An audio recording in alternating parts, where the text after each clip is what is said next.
Hey there, and welcome back to a new week of What's for Dinner. I hope you guys all enjoy these meals. These meals are all delicious and fun. I don't have too much to say today, but I hope you guys are all doing well. And if you are new here, I'd love to have you, so go ahead and subscribe down below the video. But let's get to cooking. To get us started off, I'm just going to be making this Instant Pot beef stew. I'm very particular about beef stews, so you gotta trust me on this recipe. It's a really good one. So to this separate bowl, I'm just adding my 1 pound of beef stew meat along with 2 tablespoons of all-purpose flour, and I'm just going to coat this meat in the flour.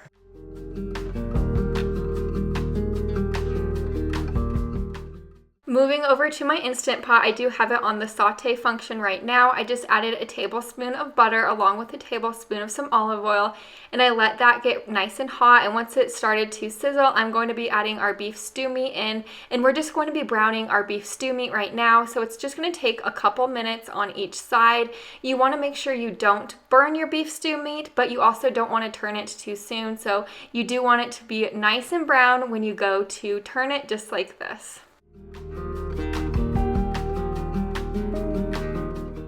Now that I'm done browning our meat, I just added our 2 cups of beef broth right in there, and I'm going to start to scrape the bottom of my Instant Pot. This stuff is very important because if you skip this step, your Instant Pot might indicate the burn sign and just not cook your food. So make sure you scrape all of the bits off of the bottom of your pan. I guess most of them, I should say. Of course, you're not going to get all of them, but now I'm just going to be adding our veggies.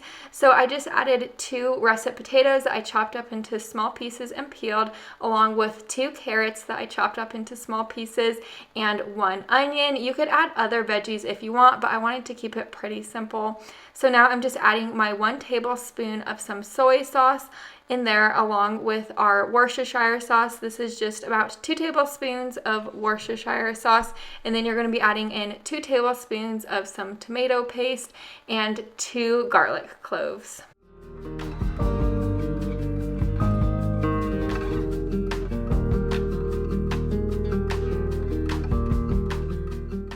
The last couple things I'm going to do before I plop the lid on the Instant Pot is I'm going to be adding a little bit of some salt and pepper. That's just to taste.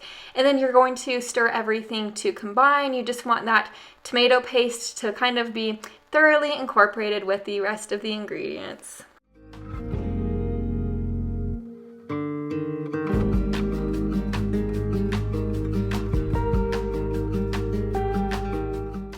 I put my lid on this Instant Pot, and always make sure you set your Instant Pot to sealing. I pressed the stew button for 35 minutes, and then I let this do a natural release for an additional 30 minutes, and here it is out of my Instant Pot. And wow, to say my house was smelling good was an understatement. This was amazing. This was such a good dish. I just served mine with some parsley flakes on top. The meat was not chewy. I hate when I try beef stew recipes and the meat is chewy, but this was spot on, perfect, so much flavor, amazing recipe. You know how much I love pasta, so I'm going to be showing you a tomato, spinach, and sausage recipe. So to my saucepan, I'm adding 1 pound of some sausage. You could use any type of sausage you prefer. I'm just using this Jimmy Dean brand, and I'm just going to be breaking up the sausage and cooking it completely through. While that sausage is cooking, I'm going to start boiling up my 10 ounces of bow tie pasta noodles. Now that my sausage is completely cooked, I'm just going to be adding in my 3 to 4 cloves of garlic. I've said this before on my channel, but garlic does burn really quickly, so just make sure you keep an eye on it and stir it. It's only going to take about 20 seconds until it gets fragrant. Now I just added in my 1 can of tomatoes. If you want to add 7 ounces of fresh tomatoes, you certainly can. I know a lot of people have fresh tomatoes in their garden right now. I also added in a teaspoon of paprika, a 1/2 teaspoon of cayenne, and a 1/2 teaspoon of chili flakes. If you don't want it spicy, do not add the cayenne pepper in there. Cayenne is a little bit spicy.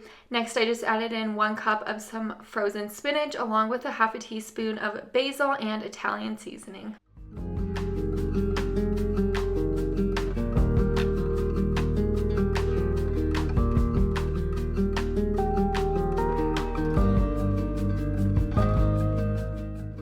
Here we are about 5 to 10 minutes later after cooking those tomatoes down. I did end up squishing those tomatoes just a little bit with a potato masher.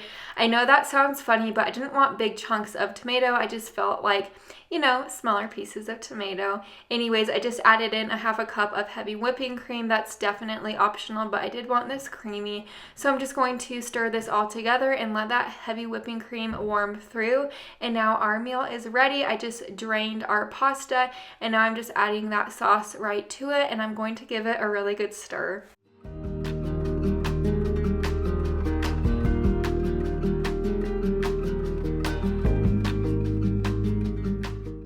Here is my plate of food. This really did come out delicious. We were really impressed by this recipe. It had a great rich flavor, which I love that in pasta. But my daughter Brinley, she also enjoyed this and I was able to sneak some spinach in, so that was a big plus. Now we're going to be making one of my husband's favorite meals ever, which is chicken enchiladas. So to begin, we're going to start on the red chili enchilada sauce first. So in my saucepan, I'm just adding 1 diced up white onion, along with a half a teaspoon of salt and a teaspoon of some olive oil. You do want to add a jalapeno to this as well. I totally forgot to grab a jalapeno when I was at the store. It was a bummer though, because we love adding jalapeno to this recipe, so make sure you add your jalapeno, but if you forget it at the store, it's okay, this will still turn out delicious. I just cooked these ingredients together until the onion was translucent, and now I'm just adding my 3 cloves of garlic in, and I'm going to stir this for about 20 seconds. Now we're going to add in all of our seasonings. So that is just 2 tablespoons of chili powder, 1 tablespoon of brown sugar, and 2 teaspoons of some cumin. If you do want this spicy, go ahead and add a teaspoon of some cayenne pepper or a half a teaspoon, just depending on how spicy you want. Anyways, it might seem weird that I added brown sugar, but trust me on this, you'll enjoy it. I just stirred this all together and let that onion get coated in the seasonings. Here we are about a minute later. I'm just adding my chicken broth along with my 10-ounce can of tomato sauce, and I'm just going to stir this all together and bring it up to a boil. I do want to talk through this with you really quickly. So typically once this goes up to a boil, I drop it down to a simmer and add in 2 uncooked chicken breasts, and then I plop the lid on and let those chicken breasts cook for about 20 minutes. I didn't do it like that this time. I just brought this up to a simmer, put the lid on, and cooked this for about 10 minutes. So I didn't add in my chicken breasts this time just because I already cooked shredded up chicken breast on hand that I didn't want to go to waste. So that's why I didn't cook chicken in there this time, but you could definitely cook chicken in this sauce and it's going to make your chicken extra flavorful. Here is the shredded chicken I was just talking about. So due to the fact that I didn't cook it in the enchilada sauce on the stove, I just added 1 cup of that enchilada sauce to the shredded chicken to give it a little bit extra flavor. And also here is the enchilada sauce. I just took it off the stove and put it in this glass bowl. And now we're going to start assembling our enchiladas. So to my 9x13 baking dish, I just sprayed it with some avocado oil nonstick spray. And now I'm just going to be making our enchiladas. So I have corn tortillas right here. I warmed them up in a damp paper towel just so they wouldn't break into small pieces. That helps if you just warm them up in a damp paper towel for about a minute in the microwave. That's just a little tip. But anyways, I just put some of that chicken in our corn tortilla, rolled it up, and here's my enchiladas.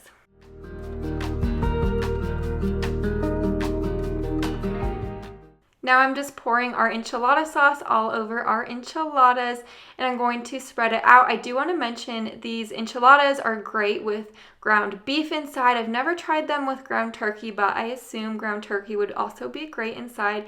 Anyways, I'm just going to smother these with this Colby Jack cheese and then put some aluminum foil on this and bake this in the oven on 400 degrees for about 20 to 25 minutes. Then I took the foil off and cooked this in the oven for an additional 5 minutes.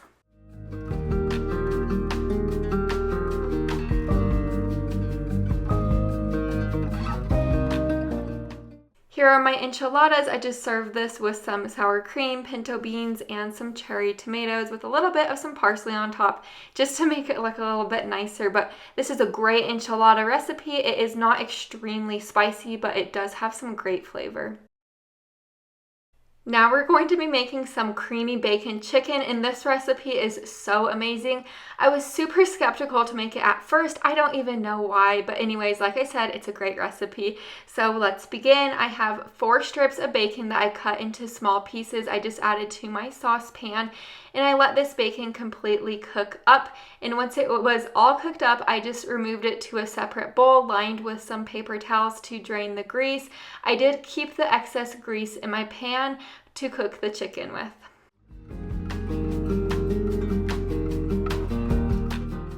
Now we're going to begin to work on the chicken. So you see in the middle plate right there, I just added a 1/2 cup of all-purpose flour to that plate. And now for the chicken, I have 3 chicken breasts right here.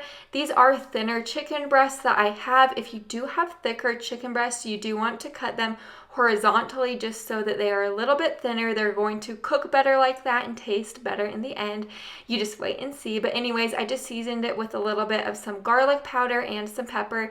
Then I coated it in the flour mixture, and then I put it on the other plate.